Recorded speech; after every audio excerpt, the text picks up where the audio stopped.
Join me as I dive into the crazy world of a hitman's diary and see if I can survive being the next target. Have you ever stumbled upon something that completely flips your world upside down?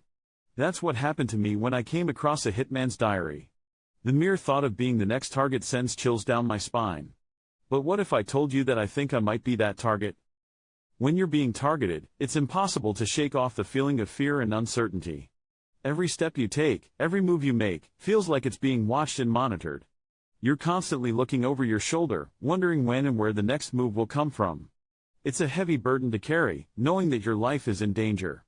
The reality of living in danger is a harsh one, and it's something I wouldn't wish on my worst enemy. The uncertainty is what gets to you the most. Not knowing when or where it's going to happen. Not knowing who's behind it or what their motives are. It's a mind game, and one that's hard to win. You start to question everyone and everything around you. Can you trust your friends? Can you trust your family? The constant paranoia is exhausting. You start to wonder if you're just being paranoid, if you're just reading too much into things. But deep down, you know that something's off. You know that you're living on borrowed time. And that's what makes it so hard to sleep at night, knowing that your time could be up at any moment. But have you ever stopped to think about the person behind the hit? The person who's pulling the strings, making the calls, and taking the shots? What drives them? What makes them tick?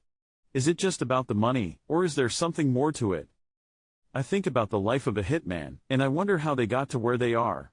Was it a choice, or was it circumstance? Do they have families, friends, loved ones? Do they think about the people they're about to take out, or do they just see them as targets? The more I think about it, the more questions I have. You have to be a certain type of person to be in that line of work. You have to be able to shut off your emotions, to numb yourself to the reality of what you're doing. You have to be able to live with the weight of taking someone's life. And that's what fascinates me about hitmen, what makes them human. But as I delve deeper into the world of a hitman, I start to get a little too close to the truth.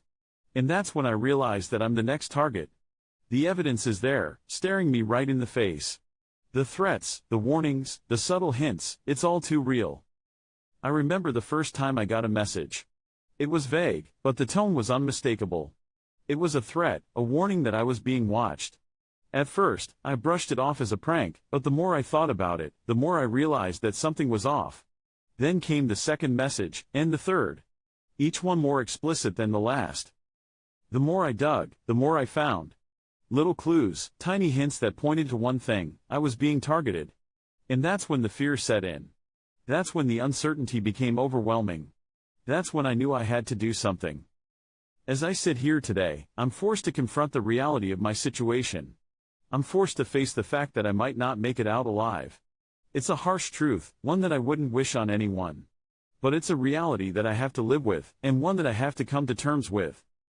In the end, it's not just about being a target, it's about being human. It's about facing your fears, standing up to them, and fighting back. So, what do you think? Have you ever been in a situation like this?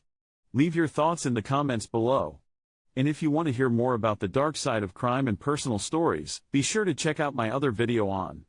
Thanks for watching.